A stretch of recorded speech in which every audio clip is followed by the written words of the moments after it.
जय जोहार, नमस्कार संगवारियों, स्वागत है आप सभी का छत्तीसगढ़िया न्यूज चैनल में। खबरों की तरफ बढ़ने से पहले एक नज़र सुर्खियों पर। मुख्यमंत्री भूपेश बघेल ने नक्सलियों से बातचीत करने की पेशकश की। देश विदेश के लोग अब घर बैठे रायपुर संग्रहालय का लुत्फ उठा सकेंगे। माध्यमिक शिक्षा मंडल ने डीएलएड और पूरक परीक्षाओं की समय सारणी जारी की।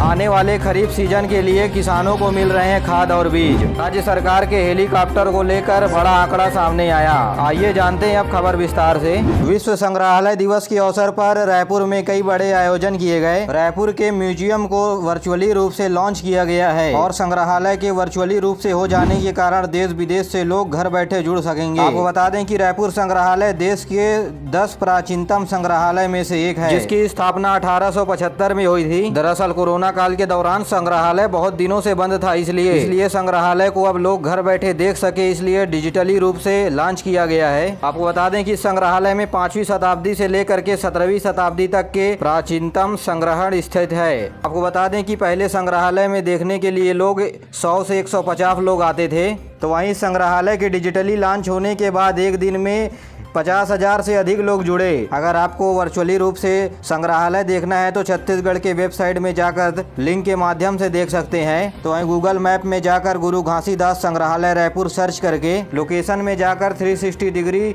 व्यू के माध्यम से देख सकते हैं। प्रदेश में कुपोषण बच्चे की सेहत में सुधार लाने की कोशिश की जा रही है। इसी कड़ी में कोरिया जिले के जनकपुर पुनर्वास केंद्र ने सर्वाधिक बिड ऑक्यूपेंसी के साथ छत्तीसगढ़ में शीर्ष स्थान पर कब्जा जमाया है। राज्य के द्वारा जारी किए गए रिपोर्ट में अप्रैल 2021 से अप्रैल 2022 तक जनकपुर पोषण पुनर्वास केंद्र में बेड ऑक्यूपेंसी का औसत 136 है। एक साल की अवधि में जनकपुर पोषण पुनर्वास केंद्र में बनाए गए 209 बच्चों को भर्ती कर कुपोषण आहार और चिकित्सीय सुविधा भी दी जा चुकी है और इस उपलब्धि के लिए कलेक्टर ने जिले के स्वास्थ्य अमले को बधाई दी है। डाक विभाग में ग्राहकों को प्रत्यक्ष रूप से शिकायत सुनकर उनकी समस्याओं को दूर करने के लिए भिलाई में संभाग स्तरीय डाक अदालत का आयोजन किया गया। दुर्ग संभाग के प्रवर महानिरीक्षक हरीश कुमार महावर ने बताया कि ग्राहकों को बेहतर सुविधा प्रदान करने और उनकी समस्याओं का निराकरण करने के लिए भिलाई में संभाग स्तरीय डाक अदालत का आयोजन किया गया।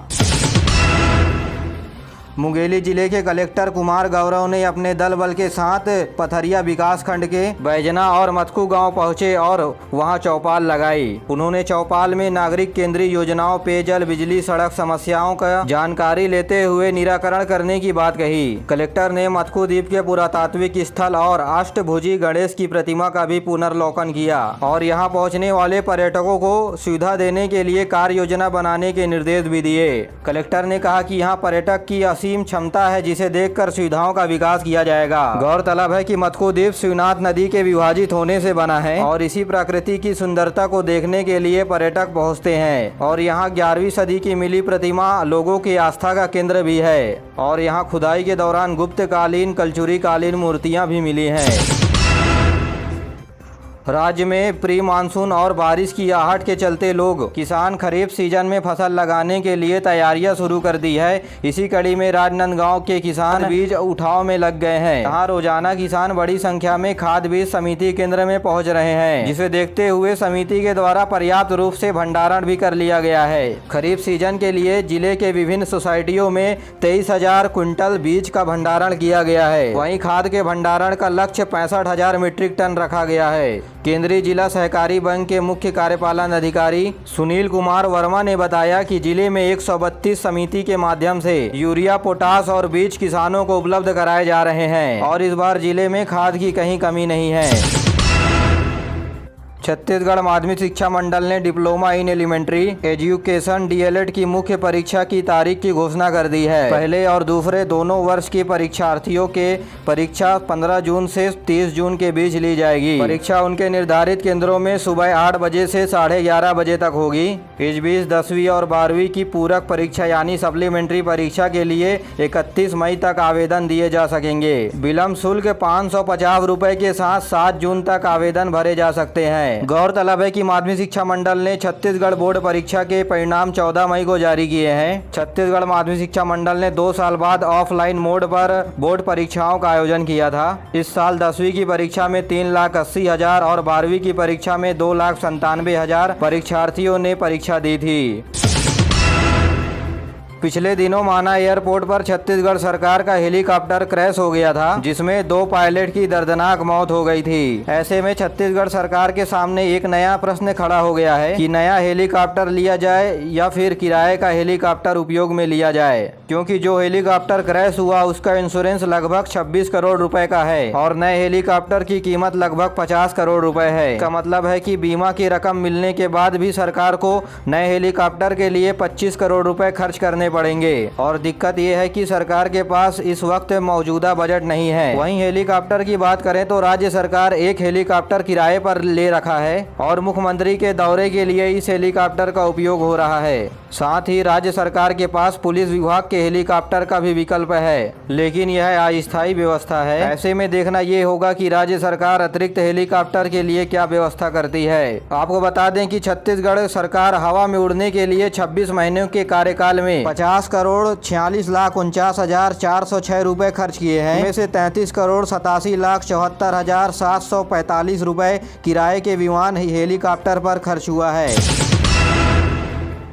मुख्यमंत्री भूपेश बघेल ने अपने बस्तर संभाग के दौरे पर कहा कि नक्सलियों से बातचीत के लिए राज्य सरकार के द्वार हमेशा खुले हैं, लेकिन उनको भारत के संविधान के ऊपर भरोसा करना होगा। सुकमा में पत्रकार वार्ता के दौरान मुख्यमंत्री ने कहा कि संविधान के दायरे में रखकर नक्सली जहां भी बातचीत करने के लिए बुलाएंगे वहां राज्य सरकार जाएगी। गौरतलब है कि 6 मई को नक्सलियों ने प्रेस पत्र के जरिए राज्य सरकार से बातचीत करने के लिए तैयार होने की बात कही थी। माओवादी दंडकारण्य जोन के प्रवक्ता ने कहा कि बातचीत के लिए राज्य सरकार अच्छा माहौल तैयार करे। इससे पहले मुख्यमंत्री ने सुकमा में अधिकारियों की समीक्षा बैठक ली और कहा कि युवाओं की सूची बनाकर उन्हें ज्यादा से ज्यादा स्वरोजगार के लिए प्रेरित करें और लोगों के मन में सुरक्षा विकास के भाव जगाने की बात कही। मुख्यमंत्री ने सुकमा में 22 करोड़ रुपए की लागत से 36 विकास कार्यों का शुभारंभ किया और 78 करोड़ रुपए के बनने वाले विकास कार्यों का भी शिलान्यास किया। मलेरिया मुक्त छत्तीसगढ़ अभियान में मलेरिया के प्रति जागरूकता लाने के लिए कोंडागांव के जिला चिकित्सा अधिकारी डॉक्टर TR कुंवर और जिला मलेरिया अधिकारी डॉक्टर अमृत मोल्डेकर ने मलेरिया रथ को झंडा दिखा करके रवाना किया। इस अभियान में टीबी, मोतियाबिंद और स्कर्विस रोग की भी जांच की जा रही है। इस दौरान जांच के समय संक्रमित पाए जाने वाले मरीजों को मुफ्त में दवाई भी दी जा रही है। खबर के मुताबिक बस्तर में मलेरिया का 6वां चरण बीते दिनों 17 मई से शुरू हो गया है, जो 16 जून तक चलेगी।